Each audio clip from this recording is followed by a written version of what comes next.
Welcome back on the Anglers Extra pregame show. I'm Dominic Cotronio. It's time for the catch of the day. Charlie Dant, right-handed pitcher from Dayton. Charlie, you come in a little late into the season, but adjusting to a new team has to be made easier when you do a pretty good first performance against Wareham. Take me through that first day for you and what it was like to really join the Anglers and get the ball on the mound.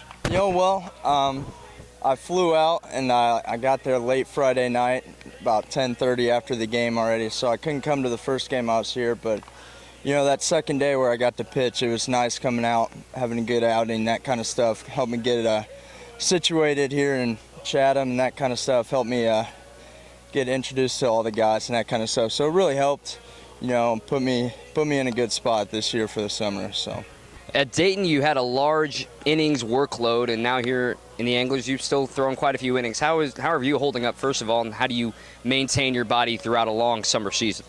I didn't have a lot of innings at Dayton this year, and quite a few this summer. So, but just getting rest, that kind of stuff, making sure you're doing arm care stuff, running, icing, those kind of things, keeps your arm in shape and all that kind of stuff. And it's holding up pretty well the rest of the season here.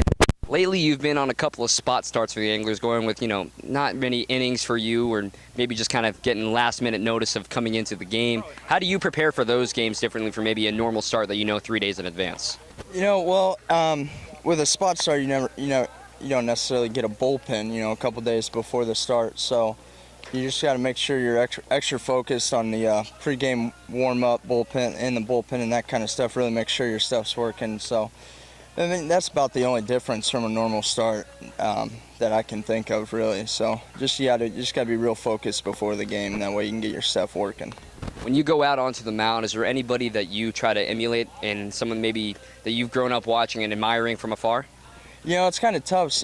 Being from Indianapolis, we never had a major league team, so it's kind of tough. But I'm not really anybody specific, but just always gone out, try to get outs, and make sure I challenge all the hitters I can and that kind of stuff, make them beat me and that kind of, just because it's baseball, so it's tough to hit, tough to pitch. It's, no one specific that I emulate out there. Mentioned Indianapolis, Indiana, Hoosier land, as we all know, but you're a Dayton Flyer. Obviously, they're known for the basketball as well, but you are known on the team as for your basketball skills in the court over at the community center. What do you have to say about that?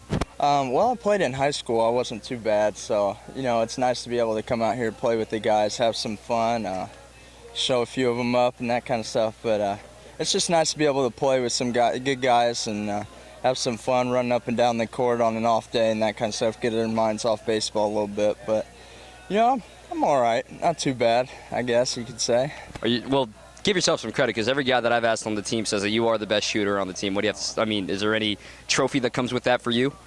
It's nice to know, being from Indiana, we're known for our basketball, so it's nice to come out here and finally show that off and let people know what Indiana's really about when it comes to basketball. Does that mean you're a Pacer fan as well? Oh, absolutely, big-time Pacers fan. It was a rough end of the season this year for us, but hopefully we'll come back better next year and beat the Cavs. Now it looks like they're the team to beat. So I got to deal with all those Cleveland fans out there in Ohio. So Cleveland's had a pretty good life right now, haven't they?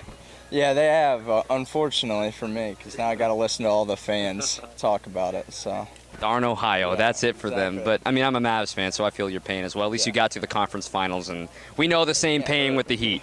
Can't hurt, It was nice getting there, but 2 years in a row now.